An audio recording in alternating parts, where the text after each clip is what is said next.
So I lead the database group inside Sun Microsystems, and it consists of all what was MySQL, plus the database technology group, which was about 65 employees inside Sun. We're working on performance tuning of those products, porting them to Solaris, making sure that they run well.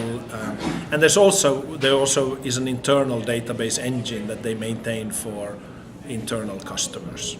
And they are now part of our group. So our mandate has actually expanded. We used to be in charge only of the MySQL database. Now we're in charge of more products and more specifically, more generally, data management. So we work with Memcached, we work with Postgres, we work with Java. We have, even as part of MySQL, we always had a vision of open source database technology in general. And you can see we worked with MaxDB from SAP. We made it 10 times more popular. We worked very closely with Firebird.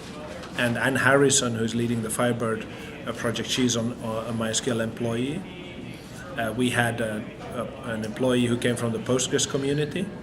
We have a presentation here at the MySQL conference by Joshua Drake about what the MySQL community should learn from the Postgres community.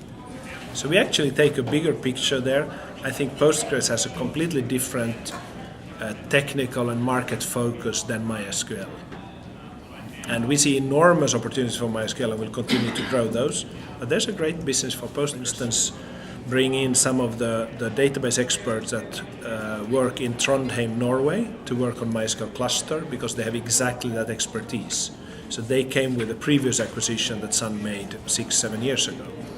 And they know real-time main memory-based database technology very, very deeply.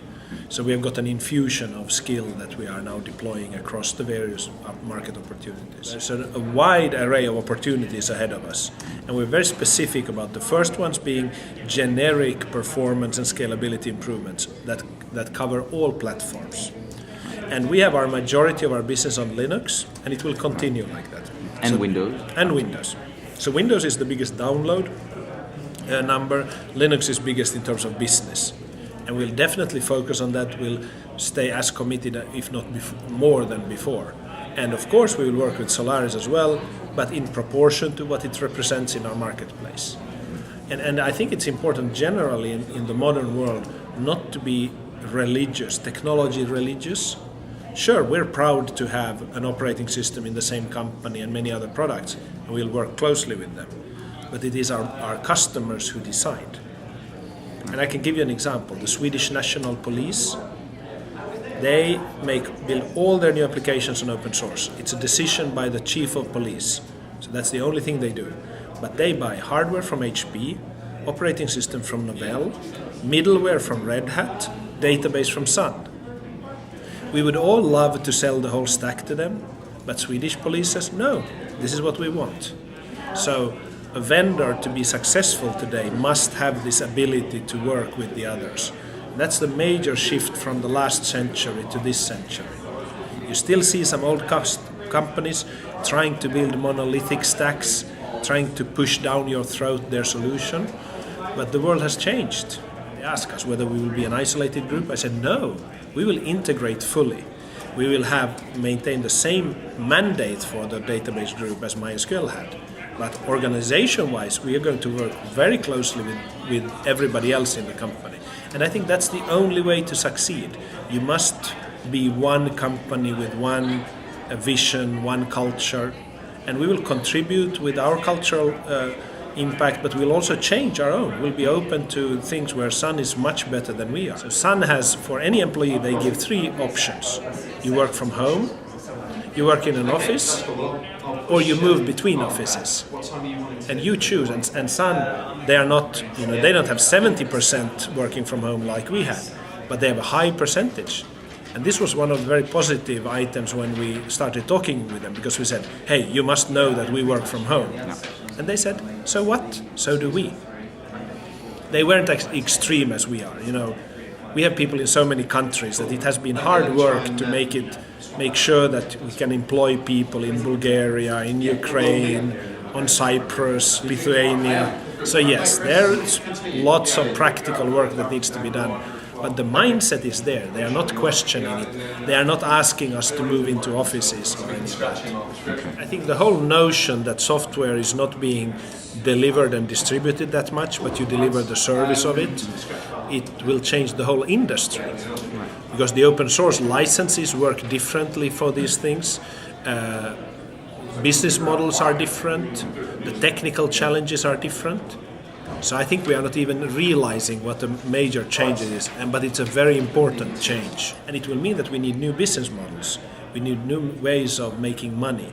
You can't sell it per CPU if you are not distributing software. So we have for many years already moved over to a subscription-based model. So we've learned how to operate there. And I think we now understand it fully. So going into the platform as a service model, we do understand how it will work and how to make money.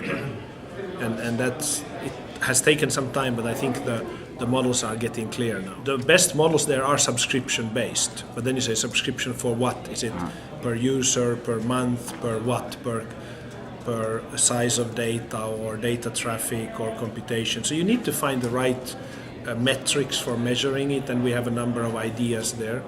But I think we already are over the hump and we understand the notion there. But what's really important when you provide a platform is that you don't just provide the technical platform. You must also provide the marketplace for exchange of ideas and businesses. You need to make sure that those who get onto your platform can interact with each other and build an ecosystem where you have positive network effects. And I also think that you have to be very careful with how you treat data. Because data essentially belongs to the producers of the data. But in the past, it was typically the vendors who took control of it. And customers didn't realize that they shouldn't give up control of their data, but they did. So our message to people is, it's your data, you own the data. Make sure you have full access to it. Make sure that if you let it be run on a software as a service, you can also take it back. You can move it somewhere else. Make sure nobody's using it in ways that you didn't allow. So the whole notion of how data behaves will be a big topic in the coming years. That's my prediction.